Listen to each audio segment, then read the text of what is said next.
बिस्मिल्लाहिर्रहमानिर्रहीम। ये problem differential equation के linear differential equation of second order chapter से है। Solve by the method of variation of parameters 1 minus X D two Y over D x square plus X D Y over D X minus Y is equal to 1 minus X whole of square.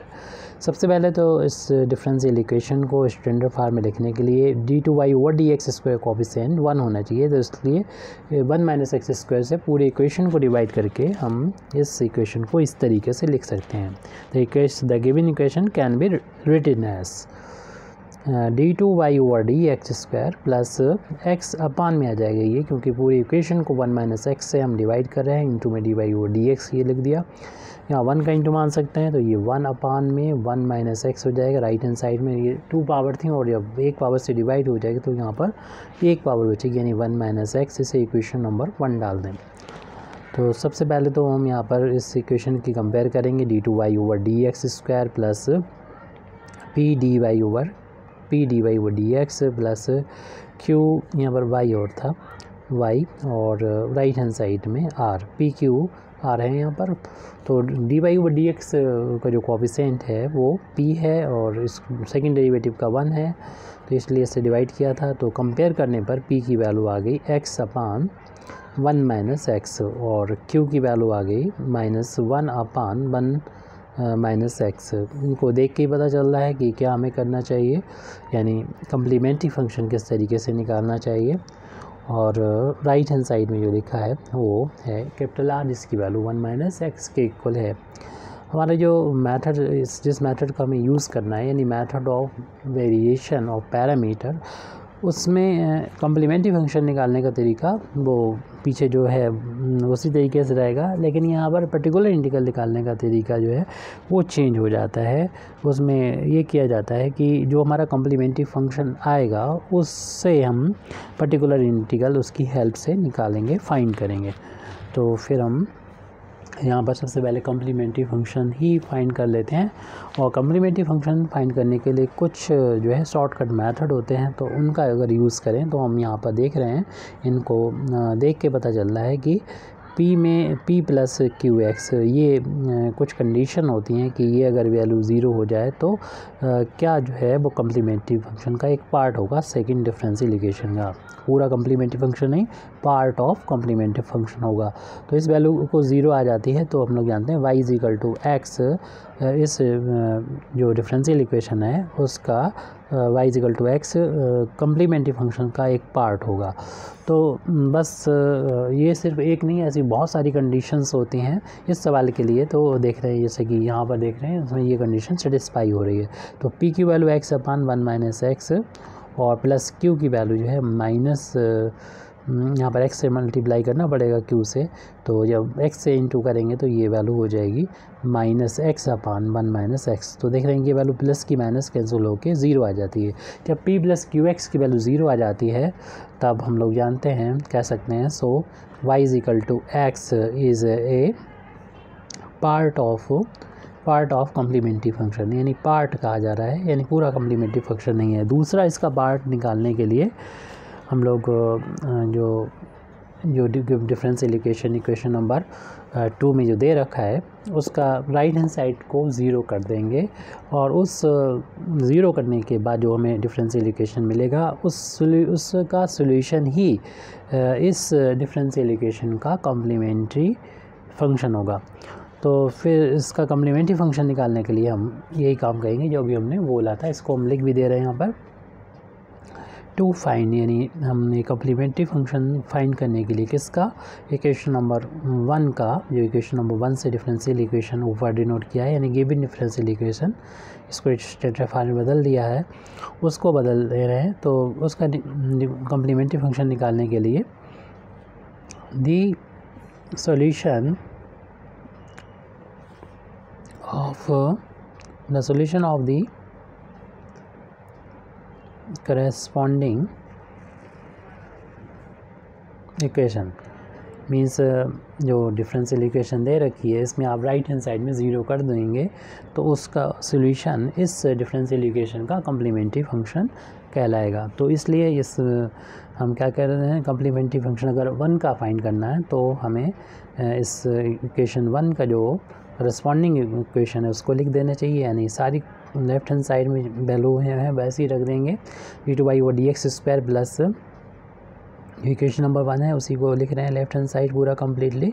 सिर्फ हमें change करना है right hand side में, और right hand side में हमें value 0 के बराबर रख देना है और इसे हम इक्वेशन नंबर 2 डाल देंगे। इसका जो सोल्यूशन होगा वो सोल्यूशन जो है इक्वेशन 1 का कम्प्लीमेंट्री फंक्शन कहलाएगा। हालांकि इक्वेशन 1 का कम्प्लीमेंट्री फंक्शन का एक पार्ट हम लोग फाइंड कर चुके थे, वो यहाँ पे लिखा हुआ है y=x पूरी लैंग्वेज।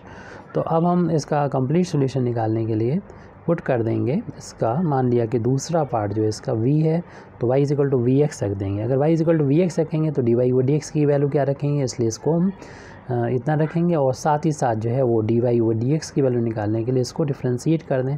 फर्स्ट फंक्शन का डिफ्रेंशिएशन और second function as it plus second function as it और सॉरी यहाँ पर फर्स्ट फंक्शन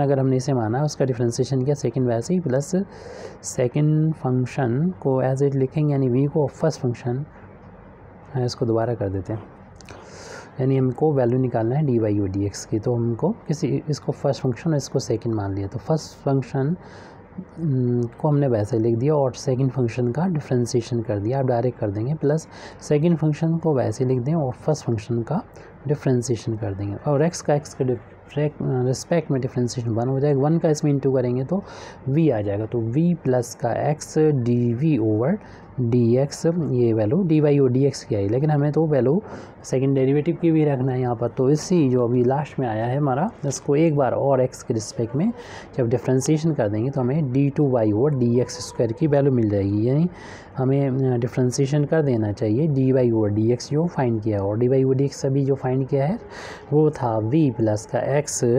dv/dx, इसको भी हम डिफ्रेंशिएशन कर देंगे। तो सबसे पहले चूँकि प्लस का साइन आ रहा है तो इनको हम यहाँ पर अंदर अप्लाई करेंगे डिफ्रेंशिएशन को, तो इसका डिफ्रेंशिएशन v का तो हो जाएगा dv/dx, और जब इस टर्म को डिफ्रेंशिएशन करेंगे तो इसमें भी फर्स्ट सेकंड करना होगा, फर्स्ट फंक्शन एज ही डिफ्रेंशिएशन ऑफ सेकंड करेंगे तो d2v/dx स्क्वायर हो जाएगी। एक बार डिफ्रेंशिएशन हो रहा है तो एक बार और हो गया, फर्स्ट वैसे ही सेकंड का डिफ्रेंशिएशन प्लस सेकंड फंक्शन को एज इट लिख देंगे और फर्स्ट फंक्शन का डिफ्रेंशिएशन यानी x के रिस्पेक्ट में डिफ्रेंशिएशन 1 होता है वो लिख दिया। क्योंकि ये वैल्यू सेम हो गई फर्स्ट एंड लास्ट, तो इनको हम ऐड करके लिख देंगे। पहले हम सेकेंड ऑर्डर का लिख देते हैं x d2v/dx स्क्वायर, फिर ये सेम क्वांटिटी है तो 2 टाइम्स dv/dx लिख दिया, ये d2y/dx स्क्वायर की वैल्यू है। अब इन सभी वैल्यू को हमें रखना है इक्वेशन नंबर 2 में, क्योंकि हमें इक्वेशन नंबर 2 का सोल्यूशन निकालेंगे, वही इक्वेशन नंबर 1 का कम्प्लीमेंट्री फंक्शन बनेगा। हम शुरुआत में लिख ही चुके हैं कि पुटिंग दिस वैल्यू और एंड यहाँ पर एंड लिख दें, and this value in equation 2, equation number 2 में ये वैल्यू हम यहाँ पर पुट कर दे रहे हैं। तो इक्वेशन 2 जो होगा कैसा हो जाएगा, तो यहाँ पर हम इक्वेशन नंबर 2 को लिख रहे हैं। तो पहले तो ये वाली वैल्यू सेकंड डेरिवेटिव है यहाँ पर इक्वेशन नंबर 2 में, d2y/dx इसकी वैल्यू ये है, उसको नोट कर दे रहे हैं, x d2v/dx square plus 2 times dv/dx, ये हो गया सेकेंड डेरिवेटिव। उसके बाद था प्लस का x/1 - x, ये था, उसको लिख दिया। इसका है मल्टीप्लिकेशन और dy/dx का, उसकी वैल्यू हमने अभी यहाँ पर निकाल के रखी हुई है यहाँ पर।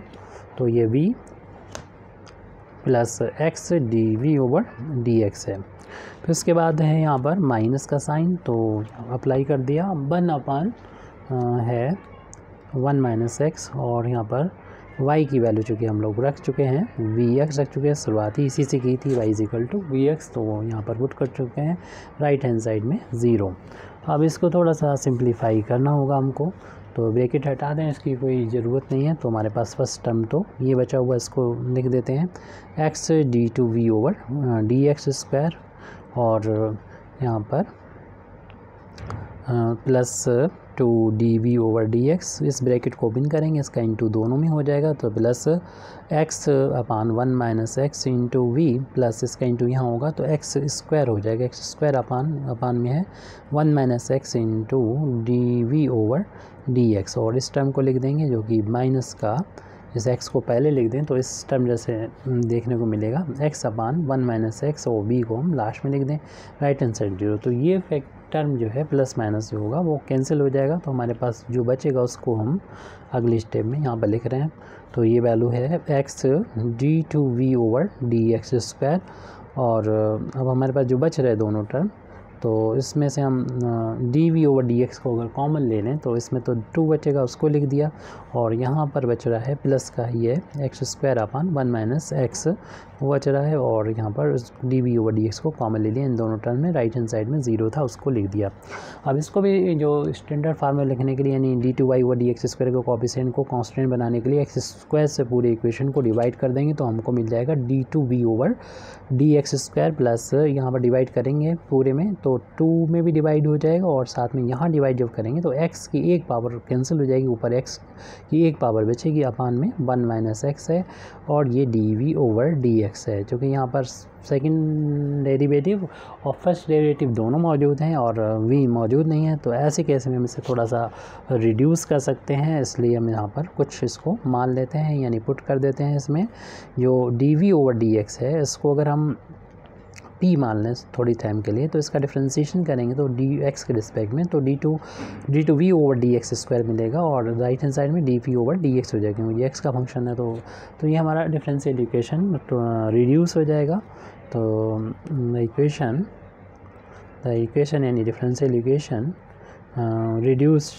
रिड्यूसेस, तो ये रिड्यूस हो जाएगा dp/dx, यानी डिपेंडेंट वेरिएबल यहाँ पर p हो जाएगा, और इंडिपेंडेंट वेरिएबल x पहले से मौजूद है, plus 2/x plus x/1 minus X, और इसको हमने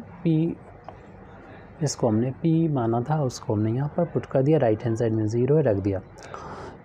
इसको हम देख रहे हैं कि p डिपेंडेंट वेरिएबल और x इंडिपेंडेंट वेरिएबल को सेपरेट किया जा सकता है, और फिर आसानी से इंटीग्रेट कर सकते हैं। तो इसके लिए अगर हम डिवाइड कर दें इसको, यानी पहले हम राइट हैंड साइड में ले जाएं इस टर्म को, ताकि समझ में आए हम डिवाइड किससे करना चाह रहे हैं।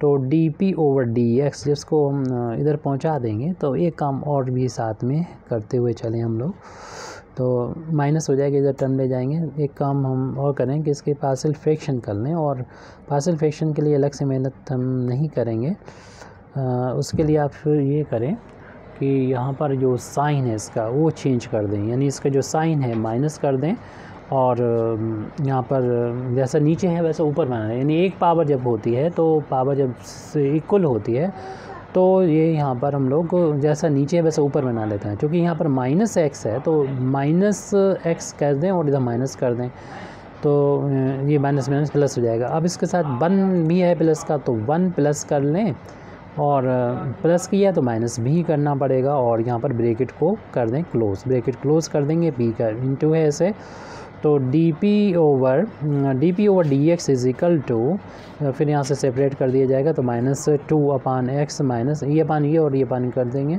तो ये अपान ये करेंगे जब, तो ये तो वैल्यू 1 के इक्वल आ जाएगी, ये वैल्यू 1 के इक्वल आ जाएगी, और ये ब्रैकेट ओपन करेंगे तो ये माइनस माइनस हो जाएगा, प्लस का साइन हो जाएगा, और 1 अपान में आ जाएगा 1 माइनस एक्स हो जाएगा। तो हमने यहाँ पर इसके पार्शियल फ्रैक्शन कर दी हैं, डायरेक्ट किए हैं, यानी कोई वैसे जो मेथड होता है उससे मेथड से नहीं किए हैं, मतलब एक प्रोसीजर होता है। अगर चाहें तो आप हमसे पूछ सकते हैं अलग से किस तरीके से करना है। माइनस का इस ब्रैकेट के अंदर मल्टीप्लाई भी कर दें और वेरिएबल को सेपरेट भी कर दें, तो यहाँ पर माइनस इंटू करेंगे, ये p को हम dp के साथ मिलेंगे और dx को हम x वैल्यू के साथ देंगे। dp और dx जो है वो न्यूमरेटर में रहना ज़रूरी है अगर हम वेरिएबल को सेपरेट करके हम इंटीग्रेशन को सॉल्व कर रहे हैं, सॉरी डिफरेंशियल इक्वेशन को सॉल्व कर रहे हैं। तो ये आ गया dp अपान p, और हमने एक काम और करना था, माइनस जो बाहर था ब्रैकेट के उसका अंदर जाके मल्टीप्लाई करना था, तो मल्टीप्लाई कर दिया। तो सबसे पहले हमें फर्स्ट टर्म मिला वो हो जाएगा -2/x, इसको हम लिख देते हैं, और प्लस का 1 हो जाएगा। -2/x और प्लस का 1 हो गया, और एक टर्म और होगा जो माइनस का हो जाएगा, वो है 1/1 - x। और इसको चाहें तो हम प्लस dx को हमने लेफ्ट हैंड साइड से उठा के राइट हैंड साइड में पहुंचा दिया। इसको प्लस कर सकते हैं, माइनस यहाँ से कॉमन है, ये प्लस हो जाएगा, और x प्लस होगा, इसको पहले लिख देंगे, 1 माइनस हो जाएगा, इसको बाद में लिख देंगे। तो इस तरीके से dp ओवर वेरिएबल सेपरेट हो गए और अच्छी फॉर्म में भी आ गए हैं। तो इस 1 को हम पहले लिख देते हैं, उसके बाद हम यहाँ पर माइनस से इंटू करेंगे, यानी ये x प्लस 1 माइनस हो जाएगा, इस माइनस वाले को बाद में लिख देंगे 2/x dx। अब जो वेरिएबल सेपरेट हो गया और शुरुआती कंडीशन होती है ये, तो अब इंटीग्रेट कर लेते हैं इस डिफरेंशियल इक्वेशन को सॉल्व करने के लिए। तो दोनों तरफ इंटीग्रेट करेंगे, यानी किसी की रिस्पेक्ट में नहीं करना है कि पहले से रिस्पेक्ट मौजूद है। Integrating on integrating we get 1, यहाँ पर 1 का इंटू मार सकते हैं, 1/p dp लिख सकते हैं इसको। और राइट हैंड साइड में इंटीग्रेशन करेंगे तो इसमें 3 टर्म है, तीनों टर्म का टर्म बाई टर्म इंटीग्रेशन हो जाएगा, और इसलिए हम इंटीग्रेशन की लीनियर प्रॉपर्टी का यहाँ पर यूज़ करेंगे। 1/p का इंटीग्रेशन आपको मालूम ही log p होता है, और यहाँ पर 1 का जब इंटीग्रेशन करेंगे तो x के रिस्पेक्ट में x हो जाएगा, 1 का इंटीग्रेशन x हो जाएगा, और 1/x का जो है वो 1/x लिख दिया जाएगा। लेकिन x नहीं होकर जो भी है वो लिख दें, बस ये ध्यान रखें कि कॉन्स्टेंट कोई माइनस या प्लस हो रहा है तो कर दें, लेकिन x का जो कोएफिशिएंट है अगर 1 के अलावा कुछ है, 1 होगा तो लिखा नहीं होगा, जैसे यहाँ पर नहीं लिखा है, और उसके अलावा कोई हो तो डिवाइड कर देंगे। तो चूँकि यहाँ पर 1 ही है तो इसलिए छोड़ दीजिए इसको। और -2 इंटू में है, कांस्टेंट ऐसे बाहर ले लेंगे। 1/x का इंटीग्रेशन आपको मालूम ही log x होता है, चूँकि सभी log में आ रहे हैं तो हम इसमें जो कांस्टेंट ऑफ इंटीग्रेशन, जो हमारा पहला कांस्टेंट ऑफ इंटीग्रेशन है, तो उसको भी हम log की फॉर्म में ही ऐड कर देंगे, यानी log इसे c1 लिख दे रहे हैं। एक ही ये है यहाँ पर जो कि log में नहीं है, और इस log को हम ख़त्म करना चाहें तो इसको भी log में लिखा जा सकता है, क्योंकि आपको पता ही है कि इसे लिखा जा सकता है log of e to the power x, ऐसे लिख सकते हैं। log भी लगा दें, e भी लिख दें, और इसको पावर में लिख दें। इससे क्या होता है कि log में पावर आगे मल्टीप्लाई कर जाती है, और ये log e और base e, log e base e यानी बन जाएगा log e बेस e की वैल्यू जो है 1 के बराबर होती है, यानी इक्वल हो तो वैल्यू 1 के इक्वल होती है, कुछ भी हो, e हो या कुछ भी हो। तो हमने इसे भी log के फार्म में लिख दिया, और ये पहले से log की फार्म में हमारे चल रहे हैं x - 1, और यहाँ पर log की प्रॉपर्टी जैसे भी हमने बताई थी कि पावर आगे आ जाती है, या फिर हम इसको पावर में ले जा सकते हैं, क्योंकि अगली स्टेप में हमें इनको मिला के 1 बनाना होगा log, और ये log c हो जाएगा। अब जैसे भी बोला हमने कि मिला के 1 बनाना होगा ताकि हम log हटा सकें, कि जिस तरीके से लेफ़्ट हैंड साइड में 1 log है ऐसे राइट हैंड साइड में भी कर सकते हैं। बस जो प्लस में है उसे आप न्यूमरेटर में लिखते जाएं, और जो माइनस हैं उसको डिनोमिनेटर में। ये चूँकि माइनस था तो x² को डिनोमिनेटर में, c1 को न्यूमरेटर में कर देंगे। इसको शुरू में लिख दें तो ज़्यादा अच्छा लगेगा हमारे लिए, और दोनों साइड log से log हटा देंगे। तो इस तरीके से हमें p की वैल्यू मिल चुकी है, p = c1 आ गया। x - 1 को भी पहले लिख दें, e की पावर x को बाद में लिख दें, अपान में ये x² लिखा है।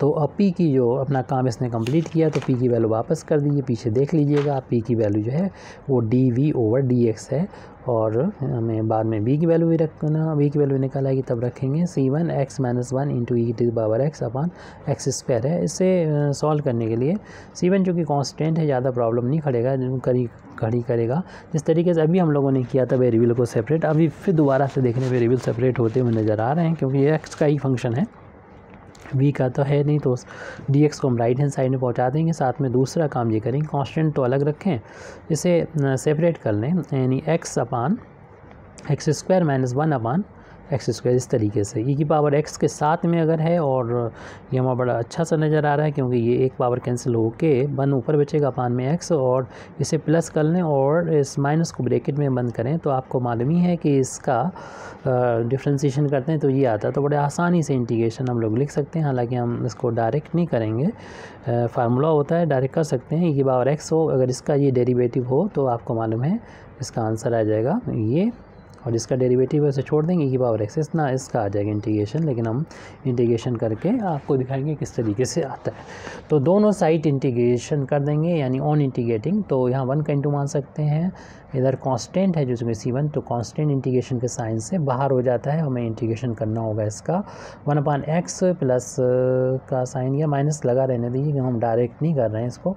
तो -1/x² e⁻x dx। अब क्या करें, e⁻x का दोनों में मल्टीप्लाई कर देते हैं, और यहाँ पर 1 का v के रिस्पेक्ट में इंटीग्रेशन, तो v हो जाएगा। तो लेफ्ट हैंड साइड में तो हमें v मिल चुका है, इंटीग्रेशन हो चुका है। राइट हैंड साइड में C1 जो कांस्टेंट है वो इंटीग्रेशन, इसे हम बिल्कुल बाहर रखेंगे और इसको e⁻x का मल्टीप्लिकेशन करके दोनों में मल्टीप्लाई करके इस इंटीग्रेशन को दोनों को बांट के लिख देंगे। थोड़ा सा डायरेक्ट कर रहे हैं, इंटीग्रेशन बांट के लिखा तो यहाँ पर यहाँ पर लिख दें आप 1/x इंटू e⁻x dx, और साथ में दूसरा माइनस के बाद 1/x² इंटू e⁻x dx। अब इस तरीके के जो इंटीग्रेशन हमने कर दिया, और उसके बाद इंटीग्रेशन कांस्टेंट भी आता है, उसको हम C2 को यहाँ पर जोड़ देते हैं। यहाँ पर जब भी हमने इंटीग्रेशन यहाँ पर कहा तो C2 कांस्टेंट को ऐड कर लीजिए वहीं पर। अब जो है क्योंकि यहाँ पर इंटीग्रेशन हो चुका है, इसका चल रहा है, तो C2 आप ऐड कर लें जैसे इंटीग्रेशन करें। अब यहाँ पर इंटीग्रेशन इस तरीके से करें, क्योंकि इसका डेरिवेटिव ये है, ये तभी के लिए होता है जब e⁻x हो, तब उस केस में इसका डिफ्रेंसिएशन ये है, तो आप इसको छोड़ दीजिए, इसका इंटीग्रेशन करें। और जब हम लोग इंटीग्रेशन करेंगे तो ये रूल ये कैंसिल हो जाएगा, तो हमें ज़्यादा मेहनत नहीं करने की ज़रूरत होगी। तो 1/x e⁻x dx माइनस, तो इस वाले फंक्शन को वैसे तो हाईलाइट यहाँ पर फेल हो जाता है, जो हम लोग उसकी हेल्प लेते हैं, क्योंकि वो फार्मूला नहीं है, एक हेल्पिंग फार्मूला कह सकते हैं। तो ये यहाँ पर आपके फर्स्ट फंक्शन माना जाएगा और इसको ये सेकंड फंक्शन मान लें, और एक ब्रैकेट में इसका इंटीग्रेशन करेंगे। फर्स्ट फंक्शन को एज इट लिख देंगे, सेकंड फंक्शन का इंटीग्रेशन करेंगे, और सेकंड फंक्शन का जो इंटीग्रेशन करेंगे तो इसके लिए हम यहाँ पर अलग से सिर्फ दिखा देते हैं। जैसे कि 1/x² का आपको इंटीग्रेशन करना हो तो पावर ऊपर ले जाएंगे, पावर माइनस की हो जाएगी, और इंटीग्रेशन करते हैं तो जितनी पावर होती है इसमें एक जुड़ जाता है, ऐड हो जाता है, उतने से डिवाइड हो जाएगा। और चूँकि यहाँ पर माइनस पावर 1/-1 माइनस को यहाँ लिख दिए प्लस करने के लिए 1/x, यानी इसका इंटीग्रेशन -1/x आ जाएगा। तो यहाँ पर थोड़ा डायरेक्ट कर देंगे, first function as it integration of second जो कि माइनस का 1/x आएगा, माइनस इंटीग्रेशन ऑफ ये दो फंक्शन का मल्टीप्लिकेशन आएगा, जिसमें यहाँ पर जो आता है वो फर्स्ट फंक्शन का डिफ्रेंसिएशन, क्योंकि फर्स्ट फंक्शन में e⁻x माना है और उसका e⁻x का डिफ्रेंसिएशन e⁻x ही होता है, वो लिख दिया। और सेकंड फंक्शन का इंटीग्रेशन अभी निकाल ही चुके हैं, उसको यहाँ पर एज इट लिख देंगे, और जो दोनों का मल्टीप्लिकेशन आएगा उसका इंटीग्रेशन करना है x के रिस्पेक्ट में। ब्रैकेट क्लोज कर दिया, ये इसकी वैल्यू लिखी हुई है, ब्रैकेट बड़ा ब्रैकेट भी क्लोज कर दिया, यहाँ पर प्लस C2 है वो भी लिख दिया। तो दोनों कांस्टेंट आना थे वो आ चुके हैं, v = C1, बस इसको जो ब्रैकेट के अंदर उसे सॉल्व करना है। इस टर्म को हमने बता दिया तो ये कैंसिल होने वाला है, इसको एज इट लिख दीजिए, और इसमें ब्रैकेट को ओपन जब करेंगे तो ये माइनस माइनस प्लस का हो जाएगा e⁻x इंटू 1/x। समझिए यही आंसर है, क्योंकि ये माइनस माइनस तो हो गया प्लस, लेकिन ये वाला माइनस जब बाहर निकलेगा तो इस माइनस को प्लस को माइनस में बदल देगा, तो ये इंटीग्रेशन का साइन लगा दें। 1/x को पहले लिख दें, माइनस बाहर हो चुका था, e⁻x को लिख दें। अब इसको देखेंगे हम लोग, क्योंकि ब्रैकेट खुल चुका था और उससे पहले माइनस था, अंदर के साइन चेंज हो गए थे। और उसके बाद हम लोग ये देख रहे हैं कि ये सेम वैल्यू है, प्लस माइनस है, कैंसिल हो जाएगा, इसलिए v = C1 इंटू e⁻x, यानी ये हम लोगों ने कम्प्लीमेंट्री फंक्शन यहाँ पर कहना चाहिए कि हमने फाइंड कर लिया है। तो ब्रैकेट हालांकि लगने की कोई यहाँ पर ख़ास ज़रूरत नहीं है, फिर भी लग चुका है तो लगा दीजिए, प्लस का C2, ये v की वैल्यू आ गई। इस तरीके से हम कह सकते हैं कि जो इक्वेशन नंबर 2 है उसका सोल्यूशन क्या है, लेकिन हमें इक्वेशन नंबर 2 के सॉल्यूशन से कोई ज़्यादा मतलब नहीं था, इंटरेस्ट नहीं था। हमें तो इंटरेस्ट है इक्वेशन 1 के सॉल्यूशन में, और उसके लिए दो पार्ट हैं, कम्प्लीमेंट्री फंक्शन और पर्टिकुलर इंटीग्रल। तो जो इक्वेशन नंबर 2 का सॉल्यूशन है वही इक्वेशन नंबर 1 का कम्प्लीमेंट्री फंक्शन उसका कम्प्लीमेंट्री फंक्शन है। यस, तो कम्प्लीमेंट्री फंक्शन इक्वेशन नंबर 2 का सॉल्यूशन है, वह इक्वेशन नंबर 1 का कम्प्लीमेंट्री फंक्शन है। तो कम्प्लीमेंट्री फंक्शन ऑफ 1 इज़ हो जाएगा उसे y = v इंटू एक्स हो जाएगा, क्योंकि x तो पहले ही बता चुके थे कि part of complementary function v अभी निकला, तो v की वैल्यू यहाँ पर रख देंगे। v की वैल्यू थी c1 e⁻x अपान x प्लस c2 थी इतनी v की वैल्यू, और उसमें x से हमें मल्टीप्लाई करना है। जब ब्रैकेट ओपन होगा और x का इंटू दोनों टर्म में हो जाएगा तो x से x यहाँ पर कैंसिल हो जाएगा, ये x से x कैंसिल हो जाएगा, तो c1 e⁻x मिलेगा और प्लस का c2x मिलेगा। तो इस इक्वेशन की, ये तो हमारा कम्प्लीमेंट्री फंक्शन आया है, और इस इक्वेशन की यानी कम्प्लीमेंट्री फंक्शन ऑफ y आ चुका है यहाँ पर। लेकिन इसका सोल्यूशन, जनरल सोल्यूशन हम तभी निकाल पाएंगे जब पर्टिकुलर इंटीग्रल भी हम लोग निकालें, और उसके लिए जिस मेथड का हमें यूज़ करना है उसे हमें पहले ही बता दिया गया है, method of variation of parameter का यूज़ करना है। तो उसके लिए हमें इस कई मेथड होते हैं, उनमें से हम इतना तो खैर कर नहीं पड़ता कॉमन, उसके बाद वाला मेथड हम थोड़ा अलग रखेंगे। तो ये इसकी कंपेयर करना होती है आपको एक इक्वेशन से, इसलिए यहाँ पर हम मेथड कई होते हैं, उनमें से एक मेथड यूज़ कर रहे हैं जो हमें सिंपल लगता है। Comparing it with y is equal to c1u plus c2v से कंपेयर कर रहे हैं, यानी c1 का जो कोफिशिएंट होता है u होता है, और यहाँ पर c1 का कोफिशिएंट e⁻x है, और c2 का कोफिशिएंट v होता है, c2 का कोफिशिएंट यहाँ पर x है, तो c2 हो गया हमारा, सॉरी c2 का कोफिशिएंट v है, तो यहाँ पर c2 का कोफिशिएंट x हो गया, तो v की वैल्यू x के इक्वल होगी। इस तरीके से हमें u और v की वैल्यू मिल गई। u v की वैल्यू की हेल्प से ही हम जो पर्टिकुलर इंटीग्रल है वो निकाल पाएंगे। उसके लिए पर्टिकुलर इंटीग्रल जो होता है वो हम लोग यहाँ पर पहले देख लेते हैं कि होता क्या है। जो हम लोगों ने अभी जो कम्प्लीमेंट्री फंक्शन लिखा है, हमने शुरुआत में बोला था कि कम्प्लीमेंट्री फंक्शन की हेल्प से ही हम लोग पर्टिकुलर इंटीग्रल लिखते हैं। तो पहले तो मान लिया जाता है कि पर्टिकुलर इंटीग्रल जो है वो ये है y का, जो कांस्टेंट है आपके, यानी कम्प्लीमेंट्री फंक्शन का क्या यूज़ है पर्टिकुलर इंटीग्रल में, जो कांस्टेंट है उनकी जगह पर आप नई वैल्यू लिख दीजिए, कैपिटल यहाँ पर हम लिख देते हैं a, और ये एक्चुअल में कांस्टेंट नहीं, ये वेरिएबल है, और फिर इसके साथ में e⁻x है वो लिख दीजिए, प्लस का c2 है उसके यहाँ पर b लिख दीजिए, कॉम्प्लीमेंट्री फंक्शन को देख के, इंटू x है वो लिख दिए। अब a और b की वैल्यू क्या होगी, इसीलिए हम लोगों ने फाइंड किया था u और v। तो u v का कहाँ यूज़ होगा, u और v का यूज़ होता है w में। w का यूज़, w और a b से क्या रिलेशन होता है वो बाद में आ जाएगा फार्मूला। पहले तो आप w की वैल्यू जो है डेफिनेशन समझ लीजिए क्या है, कि यहाँ पर u फर्स्ट वाले रो में u और v होता है, सेकंड वाले रो में u का डिफरेंशिएशन होता है x के रिस्पेक्ट में, और v का डिफरेंशिएशन होगा था x के रिस्पेक्ट में। क्योंकि हमें u और v की वैल्यू पता है, ऊपर हमारे यहाँ पर लिखी हुई हैं, तो u की वैल्यू e⁻x है, यहाँ पर v की वैल्यू x है। अब u का यानी e⁻x का डिफरेंशिएशन e⁻x होता है, और v का डिफरेंशिएशन यहाँ पर करेंगे तो वैल्यू 1 आ जाएगी। इस तरीके से हम इस w की वैल्यू को निकाल सकते हैं, क्योंकि सेकेंड ऑर्डर का डिफरेंस डिटर्मिनेंट है, आसान से हो जाएगा सॉल्व। इसका इंटू यहाँ करेंगे यानी e⁻x इंटू 1, और इसका इंटू यहाँ माइनस इसका इंटू यहाँ करेंगे यानी e⁻x इंटू x।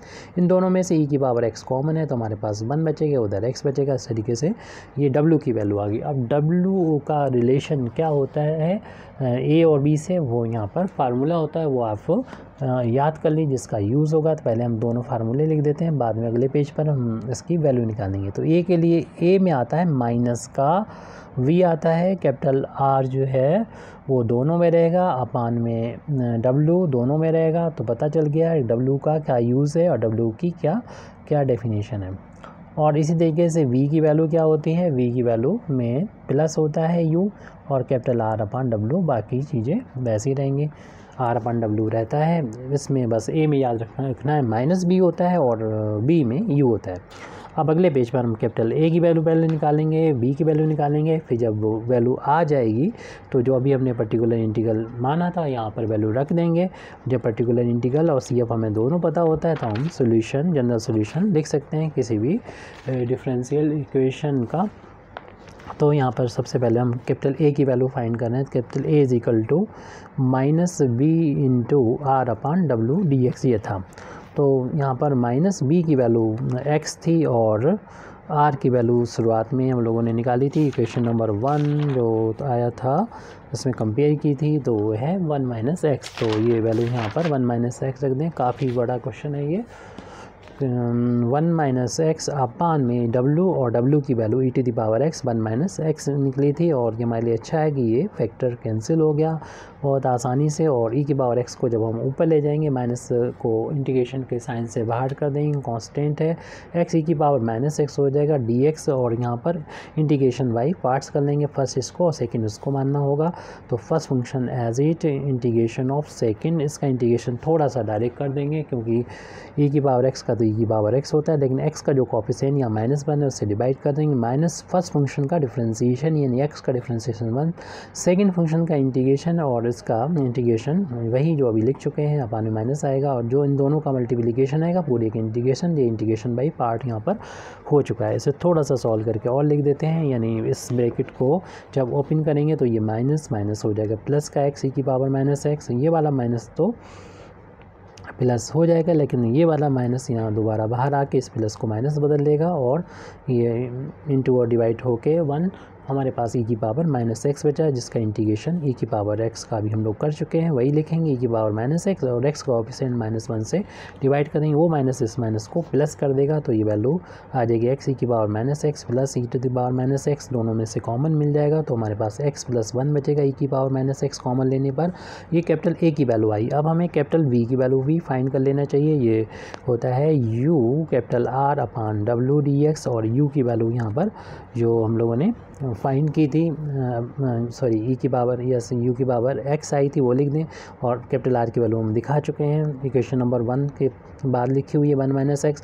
W की वैल्यू अभी ऊपर फाइंड की थी, लिखी थी, वो e की पावर x और 1 माइनस एक्स था। और इसमें भी हमारे लिए आसानी है क्योंकि ये वाला जो ख़त्म, बल्कि पूरा कैंसिल हो रहा है, ये भी कैंसिल हो रहा है, ये भी कैंसिल हो रहा है, ओनली 1 बच रहा है, और 1 का इंटीग्रेशन हम लोग जानते हैं x के रिस्पेक्ट में x के इक्वल होता है, x होता है। तो इस तरीके से a की वैल्यू भी निकल आई है और b की वैल्यू x आ चुकी है। अब हम पर्टिकुलर इंटीग्रल जो हम लोगों ने माना था वो लिख देते हैं। माना क्या था, a e की पावर जो भी था यहाँ पर ए की पावर कितना था, e की पावर c1 को देख के लिखा था, cf को सॉरी कम्प्लीमेंट्री फंक्शन e की पावर x था, और प्लस का b और इंटू x। तो अब इनकी वैल्यू को रख देते हैं। तो a की वैल्यू तो अभी आई ऊपर x plus 1 into e to the power minus X, और यहाँ पर ये e की पावर x का इंटू हो रहा है, प्लस b की वैल्यू x आई है, उसमें भी x मल्टीप्लाई हो रहा है। क्योंकि ये सेम बेस हैं तो पावर जोड़ेंगी, ऐड हो जाएंगी, यानी प्लस और माइनस पावर ऐड हो के ये तो ज़ीरो हो जाएंगे, x into x x square हो जाएगा, ये कैंसिल हो जाएगी, के बाद ज़ीरो हो जाएगी, ज़ीरो हो जाएगी तो इसकी वैल्यू 1 हो जाएगी, 1 हो जाएगी तो 1 का इंटू करेंगे, ये आ जाएगा e की पावर, और इंटू में ये एक्स स्क्वायर है, यानी x square plus x plus 1 ये आ गया। हमने ऑर्डर से लिख दिया पर्टिकुलर इंटीग्रल की वैल्यू। अब ये मिल गया तो हम जनरल सोल्यूशन लिख सकते हैं, पर्टिकुलर इंटीग्रल मिल चुका हमको, हैंस दी जनरल सोल्यूशन लिख देंगे। जनरल सोल्यूशन लिखते हैं, हमारी प्रॉब्लम सॉल्व हो जाएगी।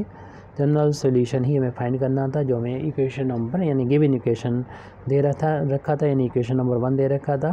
तो y इज इक्वल टू कैसे निकाला जाता है, कम्प्लीमेंट्री फंक्शन लिखते हैं और पर्टिकुलर इंटीग्रल लिखते हैं। कम्प्लीमेंट्री फंक्शन कितना निकला था हमारा, वो हम लोगों को मालूम ही है, c1 e to the power x, पीछे देख लीजिएगा, प्लस पर्टिकुलर, और इसकी वैल्यू थी c2x। यहाँ तो कम्प्लीमेंट्री फंक्शन हो गया। उसके बाद पर्टिकुलर इंटीग्रल ऊपर लिखा हुआ है x square plus x plus 1। इस तरीके से हमारी ये प्रॉब्लम कंप्लीट होती है। Thank you very much Indeed for listening me. व आखिर दावाना अल्हम्दुलिल्लाहि रब्बिल आलमीन।